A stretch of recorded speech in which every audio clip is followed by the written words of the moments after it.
All right, guys, we are here just at the spot. We just wanted to introduce a new car to you guys. A new car, maybe a new car to the channel, maybe. But we will see. A nice day outside, a little cloudy, but it's like 70 degrees outside. Got the boats and all that stuff, just enjoying the nice views. But we got Phil out here, and he just wanted to introduce the new car to you.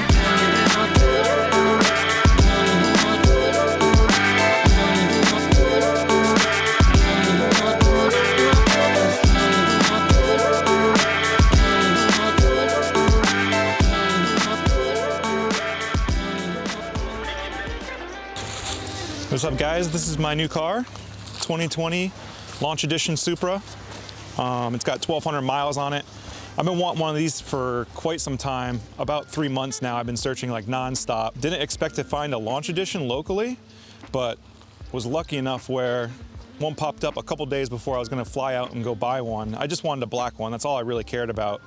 And then this popped up locally over in Olympia, so I went and checked it out, and they were able to knock the price down and kind of get me into this car. Still have my STI, that's not going anywhere. I can't, that's my baby. I'll tell you what, coming from the STI, that's all I've driven for 10 years now, hopping into this thing, like people, if you drove an STI and you love an STI, I think you would love this platform as well. They're super capable. People are, running downpipes and tunes, and they're going 10 seconds in the quarter mile, which is kind of why I started looking at it. I was like, I want to be a little go fast kind of guy. So yeah, I picked this up, brand new to me, used, but I love it. 2-owner, which is the weird thing about it, which is why I kind of was like, when I went to check it out, the only thing the dealership could tell me was the previous owner had a kid and had to trade it in for some priorities. 2-owner, first owner had it for about 1,000 miles or 800 miles, just sat in a garage.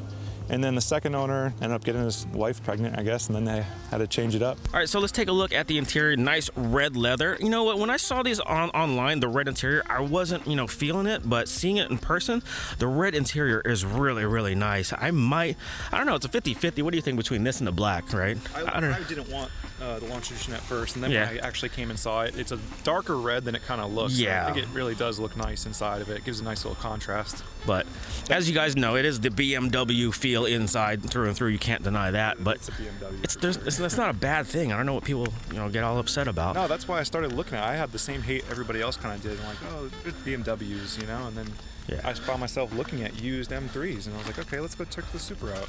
All right, guys, so I've only seen a few Supras in person, but actually getting to sit inside the Supra, drive it for a little bit, I'm telling you, this thing is absolutely amazing. For about 50 grand, I think you're gonna get your money's worth for something like this. The B58 engine inside the Supra is an absolute monster, right? What Phil was saying, a few mods and you can, I don't know, maybe 10s, 11s in a quarter mile in this thing? 10s, yeah, downpipe in a tune, people are yeah. E50 tunes. Cool. Double pull. BMW, good thing. Yeah, there's no latch on there, you just lift it up. It's a good thing you know more about these cars than I do. Yeah, so it's all stock right now. This is the B58 engine, 8-speed ZF transmission. Looks like the previous owner might have put a K&N filter on it because it's got a little sticker over there. All stock. So, sounds pretty nice, but definitely need to mod it, put an intake on it, downpipe. I know people are gonna ask, right? Are you gonna wide body, Varus wide body this? No. This truly, I have to keep this kind of dailyable. I used to daily the STI all the time, so after the kit, I have to be careful about where I drive. I have to hit, bumps and scraping up the carbon fiber lip. I don't have to worry about any of that with this, and that's why I'm kind of keeping it stock-ish, not really like, going full out wide body. Maybe lower it, some wheels, do some engine mods, make it nice to drive, stuff like that. Street car. Yeah. For sure. This will be the daily. So like the STI sitting in the garage, I made room for this to sit in the garage as well, but this is going to be in the rain. I have to use it every day, so can't go too nuts. Who knows? Maybe one day I get rid of the STI and wide body this, but until that day, it's not gonna be for a while. So one cool thing about the Supra that I really like is that the stock exhaust system sounds really good from the factory. There's really no need to go to an aftermarket exhaust system, but we're gonna do it anyways. But it sounds really good. As you can see, the nice burbles and nice crackles on there, straight from the factory. It's awesome.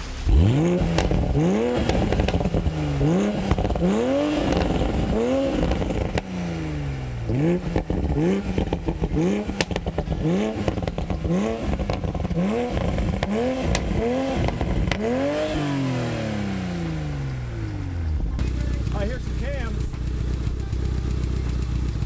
No wonder why I always try to tag you. There we go. Dang. sick. Embarrassed rear diffuser. Hey guys. Later. Those pops, man. Those pops and bangs, dude. Such a small thing that makes you smile. Yeah, definitely. All right, let's record.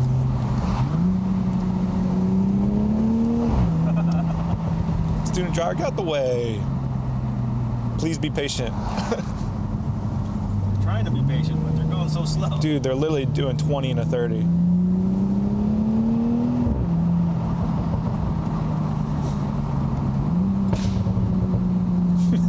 Love those pops, man.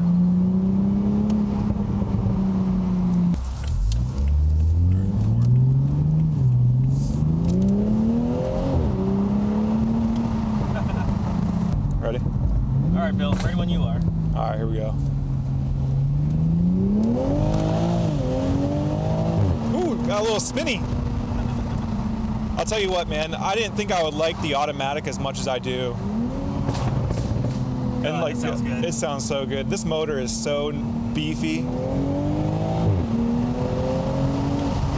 a little Mexico. Nice drive in Mexico. First impressions, I would say I like the luxurious feel it has, even in sport mode. It's not, the ride's not too hard. It beefs up the exhaust note a little bit. I think it drives really, really, really well. Like, I really enjoy it a lot more than I thought I did. I find myself like downshifting a lot, using the paddle shifter super fast. Like, I know it's not a DCT, but the transmission shifts super quick. Overall, like, I don't miss a manual driving this, to be honest with you. That's my first real impression. I know I'm still like in the honeymoon phase with this car, but I mean, I've been smiling the whole time. Ooh, shit. Blind corner. There we go, we almost crashed it. That's it. First impression and dunzos. Definitely need to learn how to drive this car fast. It's very easy to drive fast, especially a highway, like getting on an on-ramp, it goes fast very easily. But I think we need to get it on the track, and you need to show me your skills. Your skills, not my skills, your skills. Show me some tips. Just a tip. That's what she said.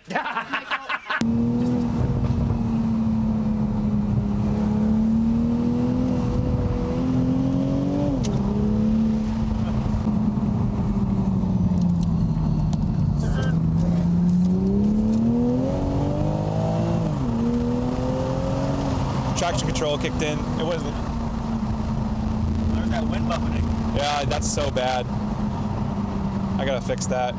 All right, I am dead beat tired, but in the meantime, I want to say big thanks to LastFit for sending over their all-weather floor mats. As you can see, these things are sweet. I'll put a link down in the description below if you guys are interested in something like this. Also, a 10% discount code. So let me go get these installed and give you my first impressions of the LastFit all-weather floor mat. Okay, so went and took all the floor mats out of the box, and one thing I noticed is actually pretty cool. This actually has a cover for the center transmission tunnel, which is actually the exhaust tunnel. I don't know why it has a transmission tunnel, because it's a front-wheel drive car, but anyways, pretty cool to have to protect that carpet right there anyways. But one thing I noticed right off the bat is that these floor mats have a little bit of grip to it, so it's not super duper slippery under the feet, especially, you know, when it's raining outside and it gets wet. There's still some tactile grip on there, but yeah, these things look pretty sweet. All right, got the rear installed and really like how they provide that little piece that covers the little center hump thingamabob or whatever you call it.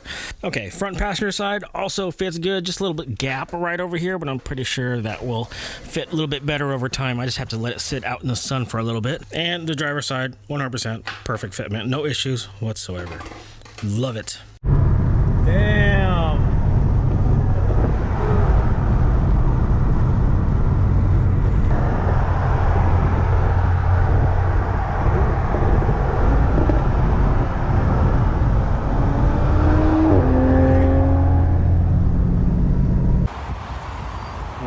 Looks like someone jacked the wheels off this Supra.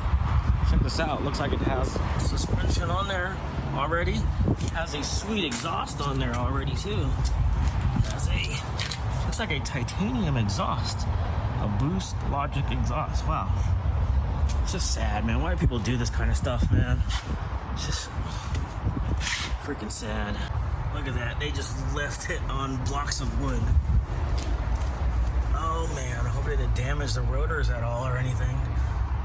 It just sucks.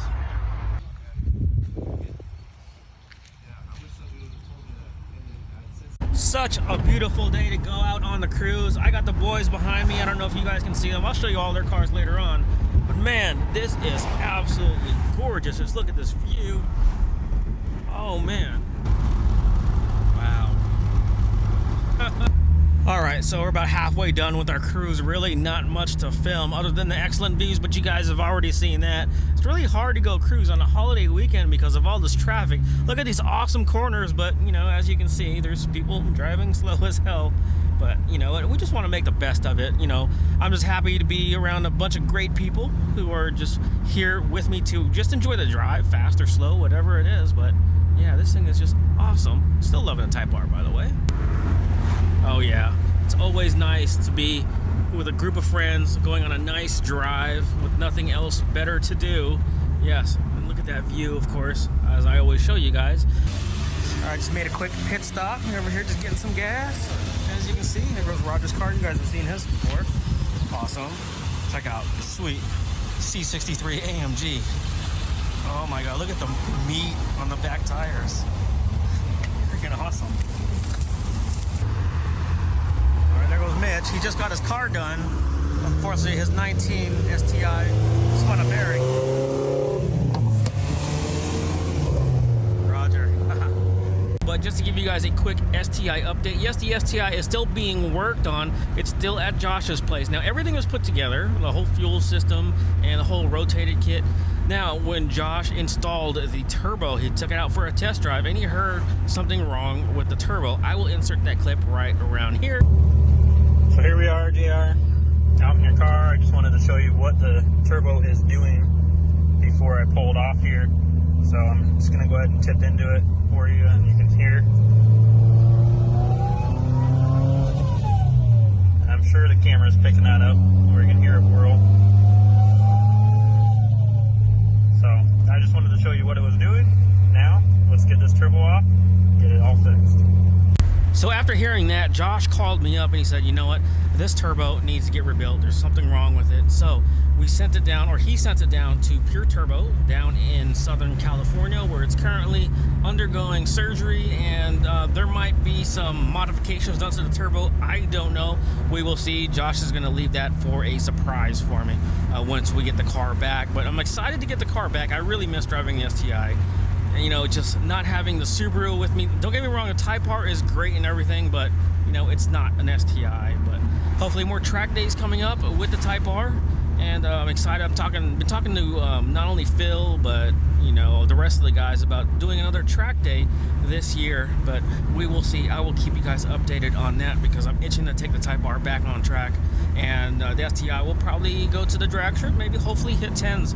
But that's just a quick update on the STI. Really not much going on. We're about to head home because I am hungry. I'm starving. I haven't eaten yet all day, and it's about 3 o'clock. Just hanging out with the boys. But anyways, I appreciate you guys supporting the channel. You guys are awesome. Stay awesome, and we will talk to you guys later. Peace out, guys.